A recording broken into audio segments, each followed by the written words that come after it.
If you brushed your teeth today or chewed a stick of gum, then you are most likely supporting a Washington farmer. That's because Washington is the largest producer of spearmint oil. Today, I'm outside Othello meeting with third-generation mint farmer Christiansen to learn a little bit about how mint oil is grown and produced. You know, I've been on a lot of farms, but it is always a pleasure to show up onto a mint farm because the smell, as soon as you walk in here, it's just nothing like it. What are we standing in? So this is about 70 acres of spearmint, so it's native variety mint. I asked Keen what makes growing mint unique compared to other crops.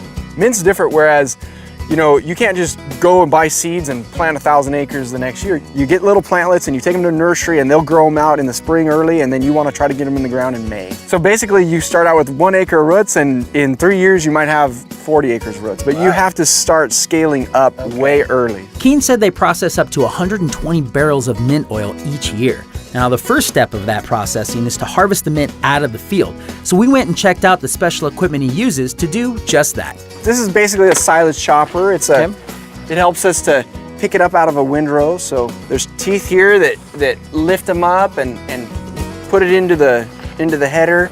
This is called an auger, and these are aggressive teeth that pull that material in to get it to chop. And so behind all that, there's these sections, these little knives, and they're going thousands of RPMs in a minute just to chop it into bits and pieces. Once the leaves are cut, they're taken to the still, where they're boiled and steamed to extract the oil. You mentioned that growing the plant is pretty easy, mint's an easy crop, but what are some of the hardest parts of being a mint farmer? It'd be easy if you just had to grow mint, but now you actually have to process the mint. So it's like you're doing quite a bit of work here to get the oil out of the plant. You know, it'd be easy just to bale it all up and send it down the road to a processor, but you have to, for the timeliness and the quantity of material that you have to manage and deal with, like, it needs to be on farm and you can't just ship it out.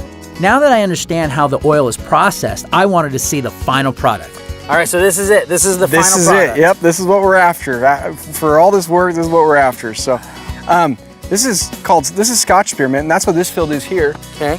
I like this. This is probably one of my favorite smelling spearmint oils. Open that? Yeah, open that sucker up and. Wow. Yeah.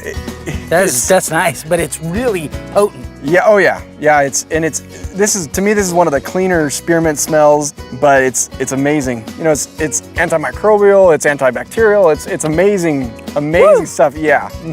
Woo! Because there's no sugar in that, so you just got that blast of Arctic swirling in your mouth. Woo! Yeah. You know, Washington State grows some of the best. It's got the best climates. It's perfect for growing mint, and farmers do the best they can to produce the best quality crops we can, and that's who we are. That's what we do. Well, keep it up. We appreciate it, man, for keeping the rest of the world minty fresh. That's right. Appreciate Thanks, Thomas. Thank you.